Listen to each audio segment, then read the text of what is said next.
darkness of his cell, Boy doesn't know how long he's been running, but he's tired. He hears Chief yelling and hollering after him in the distance. Says he regrets the day he told his parents to keep him as a farmhand. Says he told Ma and Pa that a monster kid would make a damn good worker. Says other things too, things Boy doesn't want to hear. Your parents tried to kill you, let a pot of boiling water spill over you and told us you were a clumsy child. They says you pulled the pot down from the stove, but I knew better. I seen right through 'em. Too embarrassed of their deformed kid that they poured scalding water over him. Tried to kill you. Tried to make it look like an accident. Boy covers his ears. Flies buzz about, laughing. He doesn't want to hear this. A high-pitched ringing echoes through his mind. Stop, stop, stop! But it won't stop.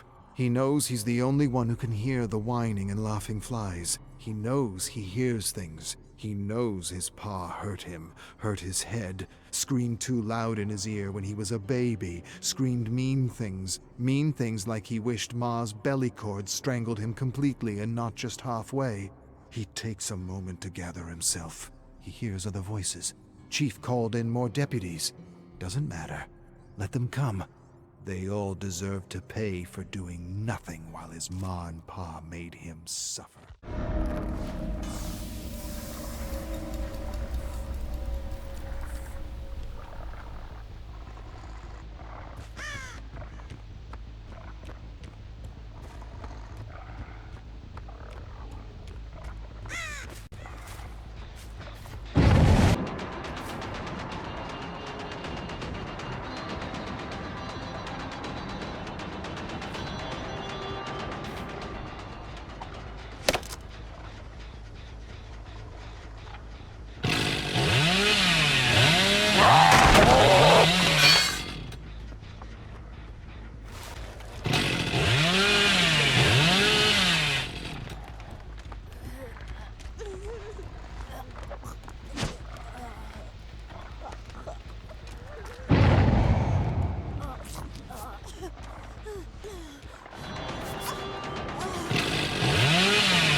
In the darkness of his cell, he hears. Boy squeezes the neck so tight, screams quickly fade into pathetic whimpers.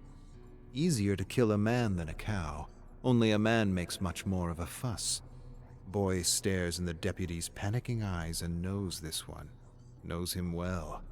This one laughed at him many times, laughed at him when he should have helped him. Who's laughing now? Didn't you watch TV? The police are supposed to help, not hurt. Laugh at me now! Boy lifts him off his feet and pounds the back of the head against a tree, over and over again. Laugh now! Laugh! Laugh! The skull splits open like a melon and brain mass hangs from one side. Boy releases him, and the dying deputy can barely keep his balance. He toddles left and right and stops in front of Boy, and for a moment he stares at him as though seeing something more than a tool or a freak show. Something smarter than a mule. Smarter and deadlier. The deputy seems lost and confused, like a mindless zombie on TV. The trembling, confused deputy shuffles forward, feeling his wet, mushy head. Boy moves to the side to let him pass, and stares at his good work, stares at the gore dripping from his skull like putty, watches him stagger left and right in the moonlight.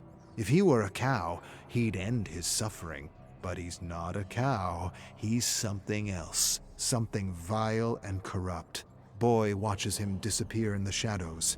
He stares at the darkness until he hears a thud.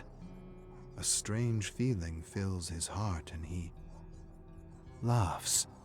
Feels good to fight back and show them his worth. His real worth.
In the darkness of his cell, Boy hears Chief searching frantically for him. He sits by a tree covered by bramble, squeezing a handful of deputy brain. It's got the same texture as cow brain. He probably couldn't tell the difference if he had a lump in each hand. He squeezes and likes the feeling. It soothes him, calms him, relieves his anxiety. His thoughts wander to his favorite TV shows. Ma and Pa let him have a TV to shut him up. They got tired of him smashing the wall and crying for them. Nothing worked, not the gag or the rope that he always managed to get out of. Only the TV. TV was better than any constraint. It kept him sitting down, passive, complacent, and quiet. Ma said it hypnotized him, and that was a good thing. The TV showed Boy so many things. Showed him how different his life was from other children. Showed him what parents should have been like. He wishes his parents were more like Clark's parents. They made a hero out of their son by just being good to him and raising him right. They took good care of him and he wasn't even theirs. Or the other parents, the parents of that other boy, Beaver. He had a good family, but he wasn't like them. He wasn't like Clark or Beaver. He came into the world hurt, deformed, and weak like a runt. His pa told him he had wanted to stuff him in a bag with rocks and throw him in the lake. Tough love, tough life, tough everything. He hears deputies shouting in the distance. Boy feels scared and does what he usually does in his brick cell. He closes his eyes and thinks of Clark and waits for the greatest of all heroes to save him. He never comes, and it's not like TV. He's always there to save the day. He's always there to help those who need help. But TV ain't reality, and he's alone. He's alone because he was born a crooked little beast. Boy opens his eyes and stares at the gory lump in his hand. Doesn't matter. Enough waiting. He's his own kind of hero today.